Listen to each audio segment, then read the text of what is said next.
कुदरती वसाइल की खसूसियात।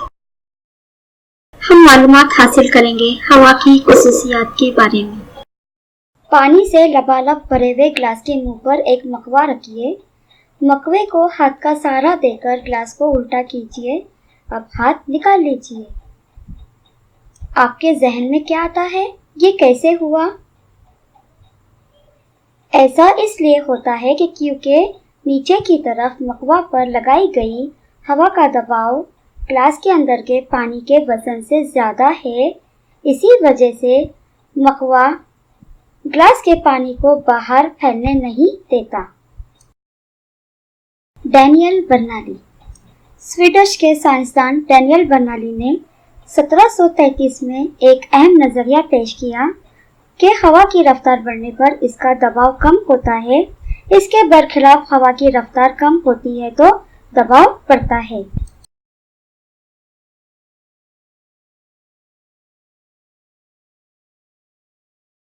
वैसे ही जब कोई शय हवा में हरकत कर रही हो तो इस शय की हरकत की उमूदी सिमत में हवा का दबाव कम होता है।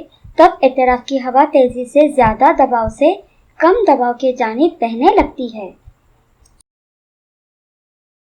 अब आइए डैनियल बर्नौली के नजरिए को एक तजुर्बे के जरिए देखेंगे। प्लास्टिक के एक गिलास में पानी लेकर इसमें एक स्ट्रॉ खड़ा पकड़िए। दूसरे स्ट्रॉ का छोटा सा टुकड़ा पहले स्ट्रॉ के ऊपरी सिरे के करीब जाविया कायमा में पकड़िए। छोटे टुकड़े में कुव्वत से फूकिए। आपको पानी का फव्वारा उड़ता हुआ नजर आएगा। ऐसा क्यों हुआ? इसलिए हुआ स्ट्रॉ से फूकने पर इसके सामने की हवा दूर धकेली जाती है। इस वजह से इस जगह की हवा का दबाव कम हो जाता है।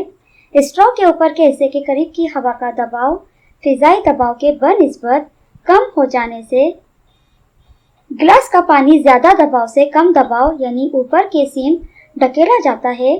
पानी फव्वारे की शक्ल में बाहर आता है। जितनी कुव्वत से फूंक मारेंगे फव्वारा इतना ही ऊंचा उड़ेगा। स्ट्रॉ का ये फव्वारा बर्नौली के नजरिए के मुताबिक काम करता है। हवाएं। जब दो मुकामात की हवा के दबाव में फर्क होता है तो ज्यादा दबाव के मुकाम से हवा कम दबाव के मुकाम के जानिब बहती है। ऐसे वक्त हमें हवा चलती हुई महसूस होती है, यानी हवा के दबाव में फर्क के नतीजे में हवा चलती है। इसे ही हवाएं या हवा का चलना कहते हैं। हवा की खुसूसियात के लिए एक और तजुर्बा करेंगे। पौन गिलास बर्फ के टुकड़ों से भर दीजिए। अब मुशाहिदा कीजिए गिलास के बैरूनी सतह पर पानी कहाँ से आया। गिलास में बर्फ के टुकड़े डालने पर गिलास के एतराफ की हवा सर्द हो जाती है। हवा में मौजूद आबी बुखारात सर्द होते ही मखसूस दर्जे हरारत पर तकसीफ पाते हैं और पानी में तब्दील होते हैं। ये पानी गिलास के बैरूनी सतह पर जमा होता है। इस तरह से गिलास के बैरूनी सतह पर पानी आया।